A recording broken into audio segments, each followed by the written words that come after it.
Boa noite. Boa noite.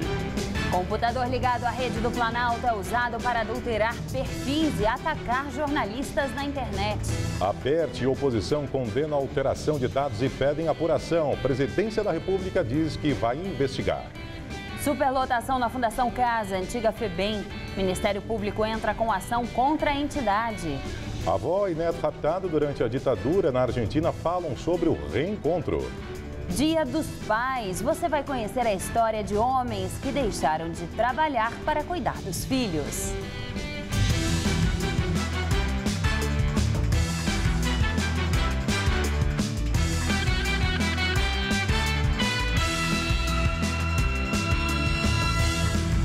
A Procuradoria-Geral da República recebeu a representação do líder do PPS na Câmara dos Deputados, Rubens Bueno, para que seja aberta uma investigação para apurar as alterações ofensivas dos perfis dos jornalistas Miriam Leitão e Carlos Alberto Sardenberg, da enciclopédia virtual Wikipedia.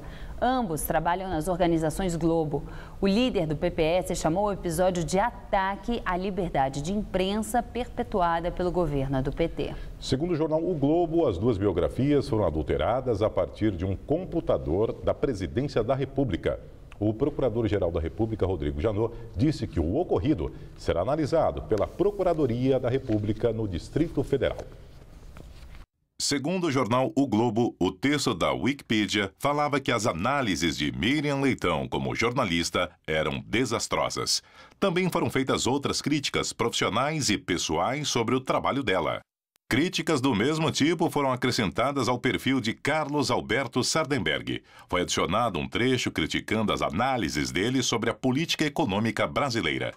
Miriam Leitão negou todas as informações e chamou de absurdo institucional o fato das informações terem sido adicionadas a partir de um computador da presidência. Miriam disse que o texto beira a calúnia e a difamação. Carlos Alberto Sardenberg chamou de baixaria e canalice as críticas feitas sobre ele no Wikipedia e disse ser imoral e antiético usar um equipamento do governo para tal finalidade. A Wikipedia é uma enciclopédia virtual e gratuita, alimentada por usuários da internet. Atualmente, o site possui mais de 30 milhões de artigos, que podem ser alterados a qualquer momento por qualquer pessoa. A Secretaria de Administração da Presidência afirmou agora à noite que vai apurar o caso e que o procedimento de investigação deve durar 60 dias. Mais cedo, a Secretaria de Comunicação Social da Presidência da República afirmou que considerava absolutamente condenável a utilização de equipamentos públicos com o intuito de atacar a imagem de qualquer cidadão. Defendeu a liberdade de imprensa, mas informou não ser possível identificar a máquina usada para fazer as alterações. Isso porque a rede móvel é aberta a qualquer cidadão do Planalto. Adversários da presidente Dilma Rousseff na campanha eleitoral criticaram o episódio. Aécio Neves, do PSDB, Eduardo Campos, do PSB e Pastor Everaldo, do PSC, cobraram a apuração e punição dos responsáveis e pediram uma retratação por parte da presidente. Eleições 2014, presidente Dilma Rousseff faz campanha aqui na capital paulista, discursa em evento da Igreja Evangélica e diz que todos os dirigentes do país dependem do voto do povo e da graça de Deus. Em um encontro de mulheres da Assembleia de Deus, a presidente, que é candidata à reeleição, discursou para cerca de 5.000 pessoas. Dilma falou sobre os programas sociais de sua gestão e disse que o governo tem em comum com os evangélicos a dedicação àqueles que mais precisam. Ao encerrar seu discurso, a presidente pediu para que os fiéis orassem por ela e disse que precisa do voto do povo e da graça de Deus. Dentro do núcleo familiar, o papel feminino. O candidato à presidência pelo PSDB, Aécio Neves, esteve em Botucatu, no interior de São Paulo, acompanhado pelo candidato tucano ao Senado, José Serra, e pelo governador Geraldo Alckmin, que tenta a reeleição. Aécio Neves, Geraldo Alckmin, que concorre à reeleição ao governo, e José Serra, candidato ao Senado, visitaram um hospital para a recuperação de dependentes químicos e depois fizeram uma caminhada pelo centro de Botucatu. Aécio Neves avaliou como extremamente positiva o resultado da última pesquisa Ibope, divulgada ontem, em que aparece com 23% das intenções de voto. Já o candidato do PSB à presidência, Eduardo Campos, anunciou que pretende criar um Fundo Nacional de Segurança Pública. Segundo Campos, o fundo funcionaria para fazer o dinheiro de Brasília chegar aos estados e aos municípios e financiar projetos na área de segurança pública. O anúncio foi feito em Arapiraca, no Agreste de Alagoas, estado brasileiro com maior índice de homicídios do país, segundo o mapa da violência. Mensalão petista José Genuíno deve deixar a cadeia na terça-feira. Ontem, o STF autorizou o ex-deputado a cumprir o restante da pena em prisão domiciliar. Condenada a 4 anos e 8 meses de prisão por corrupção ativa, Genuíno pediu a progressão do regime em julho, pois já cumpriu 1/6 da pena. Na semana que vem, Genuíno deixará o complexo da Papuda, onde está detido, para participar de uma audiência na Vara de Execuções de Penas e Medidas Alternativas. Ele deve assinar um termo sobre as regras da prisão domiciliar. Economia. A inflação oficial do país recua no mês de julho. De acordo com o IBGE, o índice de preços ao consumidor amplo, o IPCA, desacelerou de 0,4% em junho para 0,01% em julho, a menor taxa em 4 anos. As maiores baixas partiram dos grupos transportes e despesas pessoais.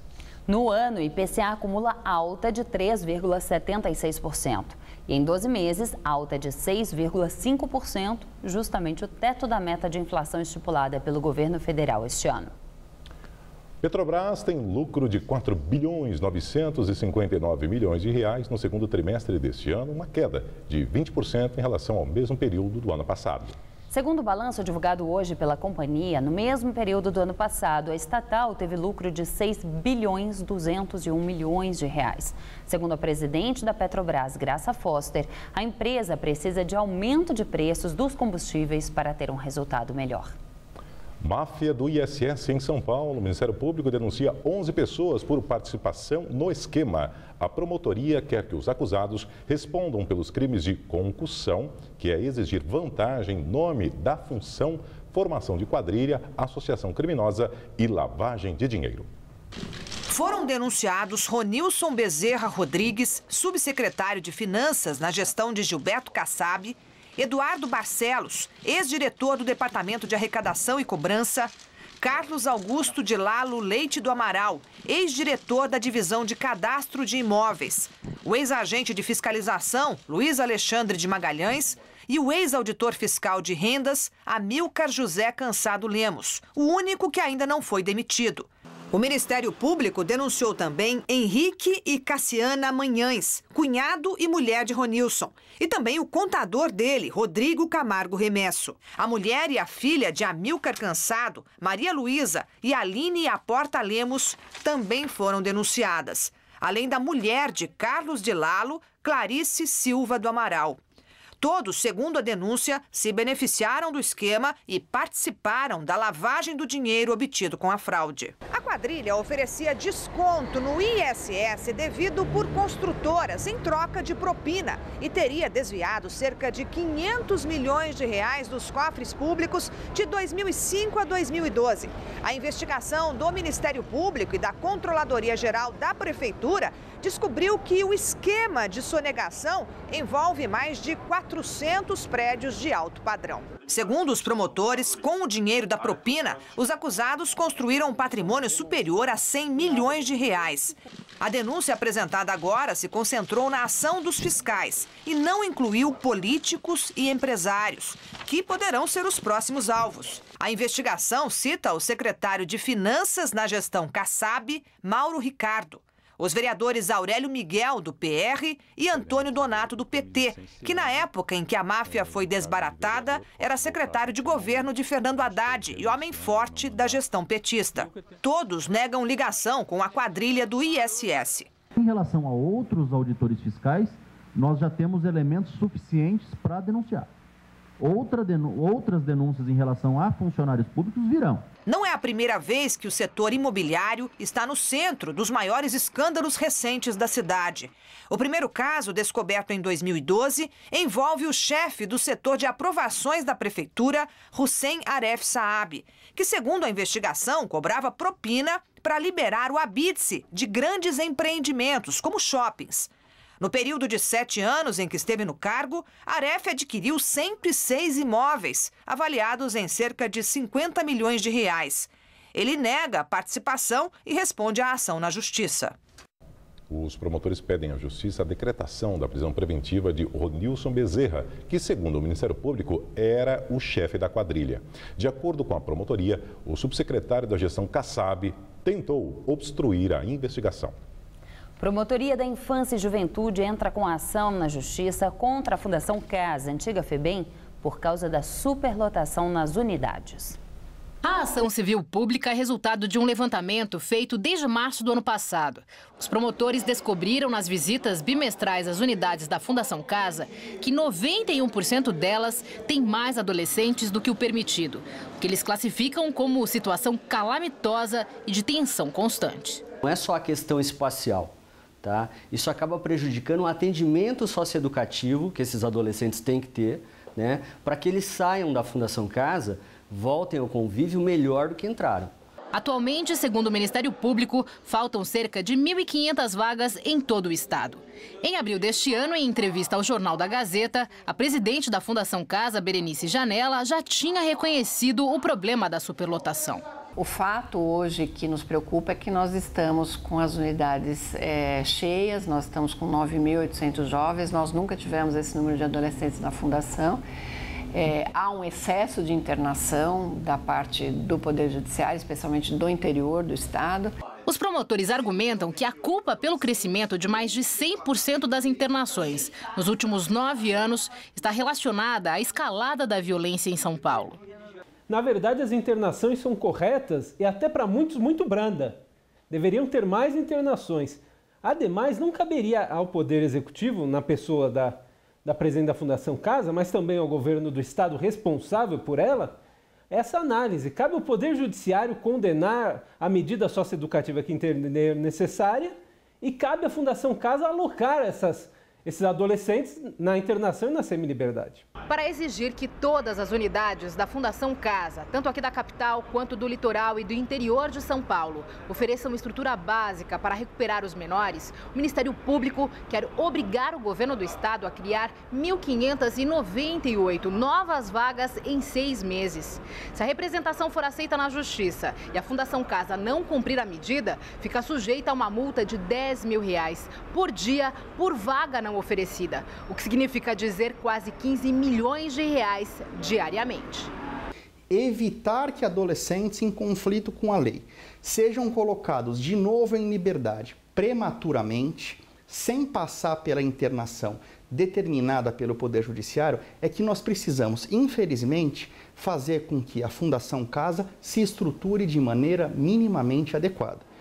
A ação proposta pela Promotoria de Justiça da Infância e da Juventude da capital pede ainda um cronograma detalhado com soluções a serem implementadas pelo governo, adaptação das unidades para, no máximo, 40 internos em cada uma e o afastamento provisório dos dirigentes. A Justiça deve avaliar a representação nas próximas 2 semanas. A Fundação Casa afirma que ainda não foi notificada sobre a ação civil e que não poderia comentar este assunto. Mas o texto diz que o grande número de adolescentes na instituição se deve às exageradas internações decretadas pelo Poder Judiciário paulista. Procurado, o Tribunal de Justiça afirmou que não iria se pronunciar sobre a declaração da Fundação Casa. Guindaste de obra da linha 4 amarela do metrô tomba na Zona Sul. O acidente aconteceu pouco depois das 3h30 da tarde, quando aquele caminhão guindaste tombou no canteiro de obras da linha 4 amarela. Foi durante uma manobra neste poço de serviço entre as futuras estações Vila Sônia e Morumbi. Não houve feridos e nem a interrupção do trânsito na Avenida Francisco Morato, aqui em frente. O metrô espera da construtora responsável a apuração das causas do acidente e afirma que não haverá atrasos na obra. A Defesa Civil já vistoriou o local e liberou o canteiro de obras. Em fevereiro, um acidente parecido, também com um guindaste tombado, aconteceu no canteiro de obras da linha 5 Lilás. A frente fria mudou o tempo em toda a faixa leste paulista. Aqui na capital, a garoa foi bem fraca, mas contribuiu bastante para a melhora da qualidade do ar. Os índices de umidade relativa passaram de 17% para 77%. E como será que fica o tempo no final de semana? Mariana Armentano traz os detalhes da previsão para o estado de São Paulo.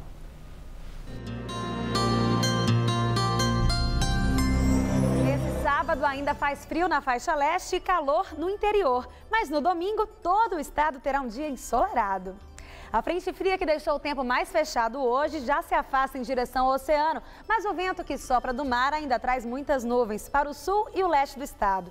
Já no interior o tempo não muda, o sábado vai ser de muito sol e calor. A máxima chega aos 29 graus em Araçatuba e aos 30 em Votuporanga. Só na região de Franca que o dia será um pouco mais fresquinho, mínima de 15 e máxima de 25 graus por lá.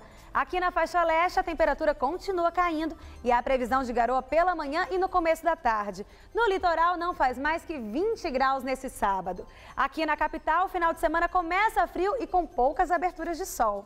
Nesse sábado, mínima de 14 e máxima de 20 graus. No domingo, Dia dos Pais volta a esquentar, 25 graus com tempo firme e ensolarado. E a semana começa mais quentinha, com máxima prevista de 26 graus na segunda-feira. A seguir, a avó e neto raptado pela ditadura argentina falam sobre a emoção do reencontro. E uma nova geração de pais. Você vai conhecer as histórias de homens que deixaram o mercado de trabalho para cuidar dos filhos. Voltaremos em menos de 2 minutos. Até já. Pare tudo. Amanhã, a Casas Bahia vai fazer uma condição especial somente para São Paulo. São preços diferenciados e tudo ainda mais barato. Você vai levar uma TV LED a partir de R$ 399 à vista. Tem lavadora Electrolux 12 quilos por apenas R$ 1.199 à vista. E cama box Biflex de casal com molas pocket ensacadas por apenas R$ 999 à vista. Compre sem juros e sem entrada. Corra para a loja. Ofertas por tempo limitado.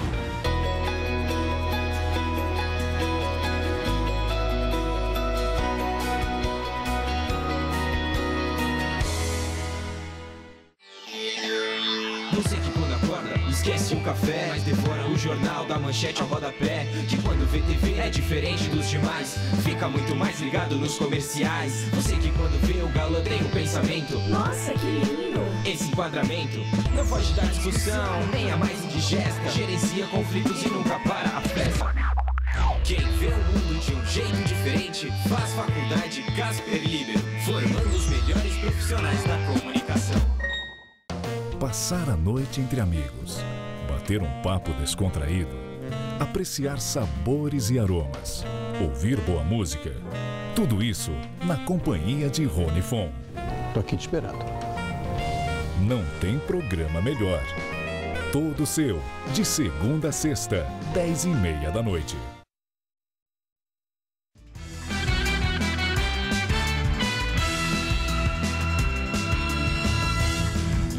A guerra no Oriente Médio. Palestinos retomam o lançamento de foguetes e o exército israelense volta a atacar a faixa de Gaza. As negociações no Egito continuam, mas sem a presença da delegação de Israel. Um vídeo divulgado pelo Hamas mostra militantes dentro de um túnel preparando os foguetes e o disparo em direção a Israel. Os primeiros foguetes e morteiros foram lançados ainda antes do final do cessar-fogo de 72 horas. Durante o dia foram mais de 50, a maioria interceptada no ar. Alguns caíram sobre casas, ferindo moradores. O exército israelense respondeu com novos ataques aéreos e também divulgou imagens dos bombardeios sobre o que seriam alvos terroristas. Pelo menos 5 pessoas morreram. O Hamas disse que os representantes palestinos nas negociações de paz no Cairo não concordaram em estender o cessar-fogo, mas vão continuar nas negociações. A delegação israelense deixou o Egito 1 hora antes do final da trégua, dizendo que o país não vai negociar enquanto os militantes continuarem lançando foguetes. Estados Unidos realizam um ataque aéreo contra jihadistas no Iraque. A ação foi autorizada pelo presidente Barack Obama. O porta-voz da Casa Branca informou que outras ações militares podem ser realizadas para defender as minorias vítimas dos militantes islamitas. A Inglaterra se posicionou a favor da ação e disse que vai colaborar com a ajuda humanitária na região afetada pelo conflito. Enquanto isso, milhares de cristãos fugiram da cidade de Mossul, que fica na região nordeste, depois da chegada dos jihadistas. As disputas tiveram início no norte do país, mas o Estado Islâmico, braço iraquiano da Al-Qaeda, promete chegar até a capital Bagdá. O conflito no país se intensificou no último mês e só em julho matou mais de 1.500 pessoas. E a Agência Federal de Aviação proibiu aviões comerciais americanos de sobrevoarem o Iraque. Empresas de outros países, como a Etihad Airways e a Turkish Airlines, cancelaram voos para o aeroporto de Erbil, no norte do Iraque, por questões de segurança. A Organização Mundial da Saúde declara surto de ebola como emergência sanitária internacional. A chefe da OMS pediu a solidariedade da comunidade internacional porque os países afetados pelo vírus não têm condições de conter o surto.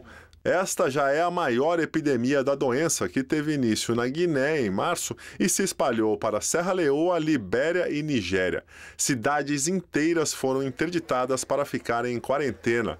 Na Índia, o ministro da Saúde declarou estado de atenção e alertou que o vírus pode entrar no país junto com trabalhadores que vivem nas nações africanas. Na Nigéria, onde os primeiros casos foram detectados nos últimos dias, os passageiros que entram no país passam por exames. De acordo com números oficiais, mais de 1.000 pessoas morreram vítimas da doença na África, mas por causa da precariedade dos sistemas de saúde dos países afetados, suspeita-se que esse número seja ainda maior.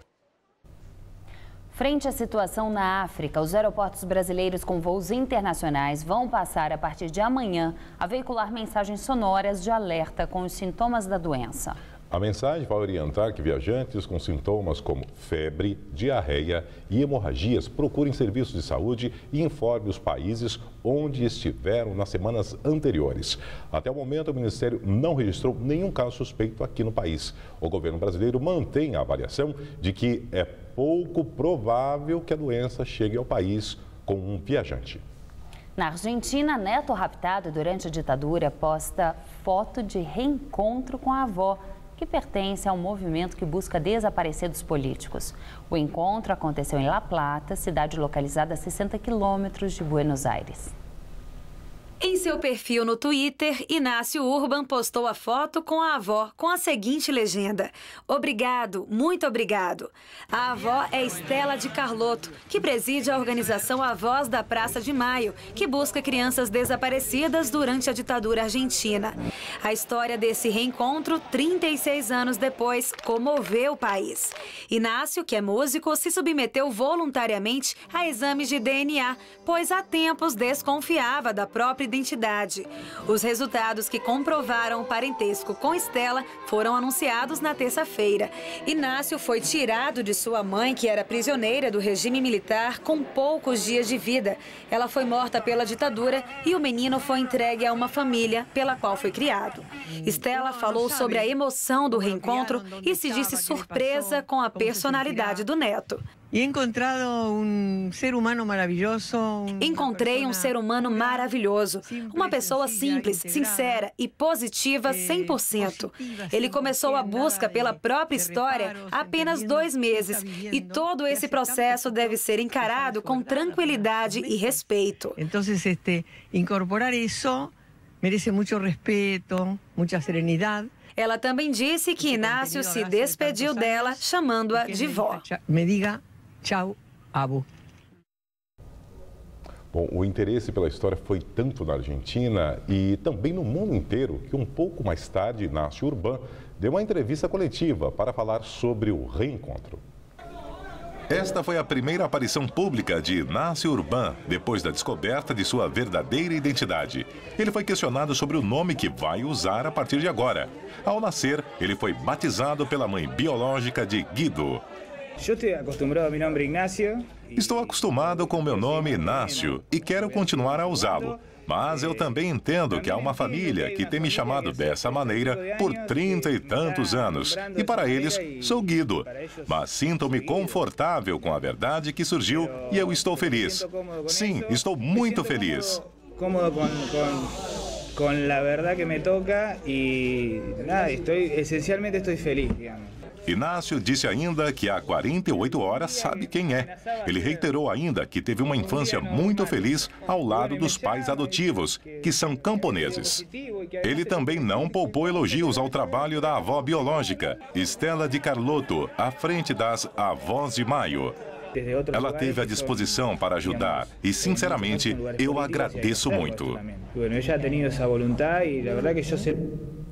O cotidiano agitado e cheio de compromissos muitas vezes acaba afastando os pais do convívio com a família. Mas essa tendência parece estar se invertendo. É cada vez maior o número de homens que deixam o mercado de trabalho para cuidar dos filhos.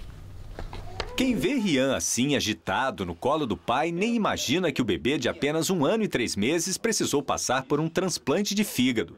Aguinaldo conta que largou tudo para cuidar do filho. Ele e a esposa Thaisa são de Cuiabá, no Mato Grosso. Eles trouxeram o menino para fazer o tratamento em São Paulo. Uma situação difícil, mas que serviu para aproximar ainda mais esta família. Principalmente fortalecer a relação entre pai e filho. 24 horas, assim, a dedicação dele pelo Rian. Não consigo viver sem ele mais, assim, que nem agora para voltar para os acompanhamentos, eu que vou voltar com ele. Uma pesquisa feita por uma empresa de recrutamento mostra que 58,3% dos pais entrevistados acham que passam pouco tempo com a família, principalmente com os filhos. Mas tem gente conseguindo mudar essa realidade e assumindo um papel fundamental dentro de casa.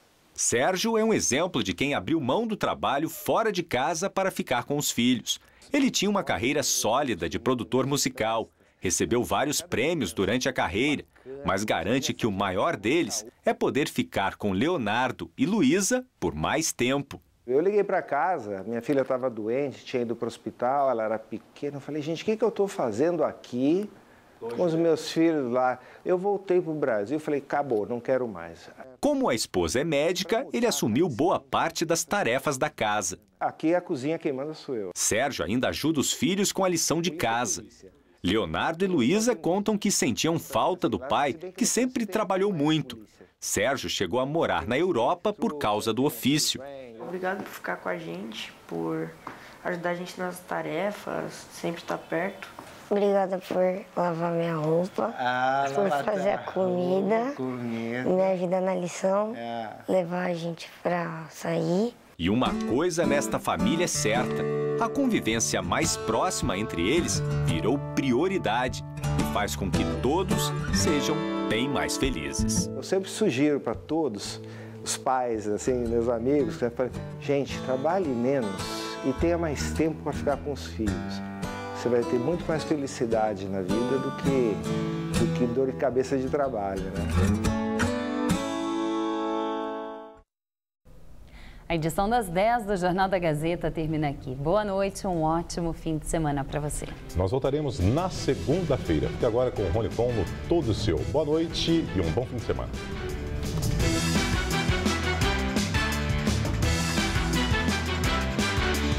Fique por dentro dos principais lances do Brasileirão no Mesa Redonda. Domingo, 9h30 da noite. Assista agora, Todo Seu.